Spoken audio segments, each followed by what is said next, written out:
এই সমস্ত অপসংস্কৃতির মধ্যে যারা হাবুডুবু খাচ্ছে সেই তারুণ্যকে বিশেষ করে বলতে চাই, তারা আল্লাহকে ভুলে গেছে। আল্লাহর স্মরণ যদি কারোর থাকে, আল্লাহর প্রতি বিশ্বাস যদি কারোর থাকে, আল্লাহর চিন্তা যদি কারোর মধ্যে জাগরুক থাকে, তাহলে সে কখনো আত্মভোলা হয় না, তার ভালো মন্দ সে বুঝে।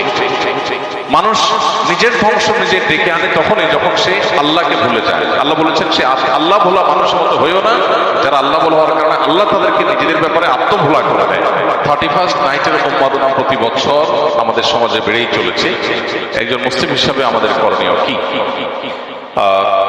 31st নাইটের যে অপসংস্কৃতি এবং যে অনাচার সমূহ প্রতি বছর প্রত্যেকটা মসজিদের মেম্বার থেকে ওলামায়ে কেরাম মানুষকে সে বিষয়ে সতর্ক করে থাকে। আমাদের দায়িত্বের অনেকগুলো জায়গা আছে। সবকিছুর আগে আমাদের যে করণীয় সেটি হলো আমাদের নিজেদের আগে অনুধাবন করতে হবে, গভীরভাবে উপলব্ধি করতে হবে যে 31st নাইটের এই কালচারের ক্ষতিকর দিকগুলো কি।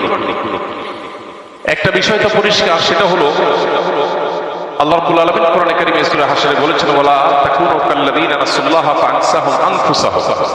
তোমরা সেই মানুষদের মতো হয়েও না যারা আত্মভোলা হয়ে গেছে, নিজের গন্তব্য, নিজের পরিণতি, পরিণাম, নিজের আত্মপরিচয় এগুলো যারা ভুলে গেছে, যারা উন্মাদনায় গা ভাসিয়ে দিয়েছে, যারা ভোগবাদে ডুবে গেছে, ডুবে গিয়ে তারা নিজেদের আল্লাহকে ভুলে বসে আছে। এই মানুষগুলোর মতো তোমরা হয়েও না।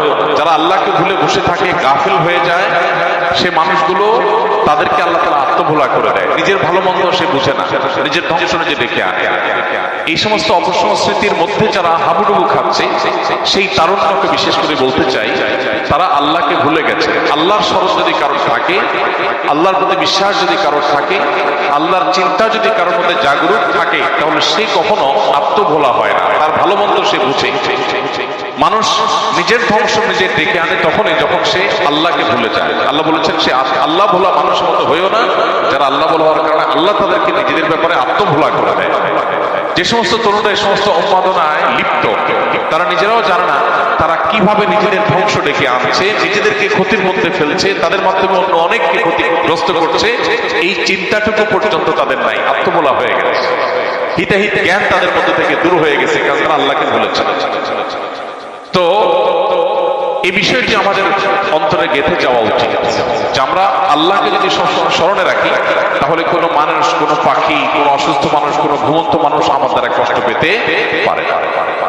দ্বিতীয়ত, 31st নাইটের এই কালচার এটি এসেছে মূলত অগ্নিপূজকদের থেকে। অগ্নিপূজক বা প্রকৃতি পূজারী যারা ছিল,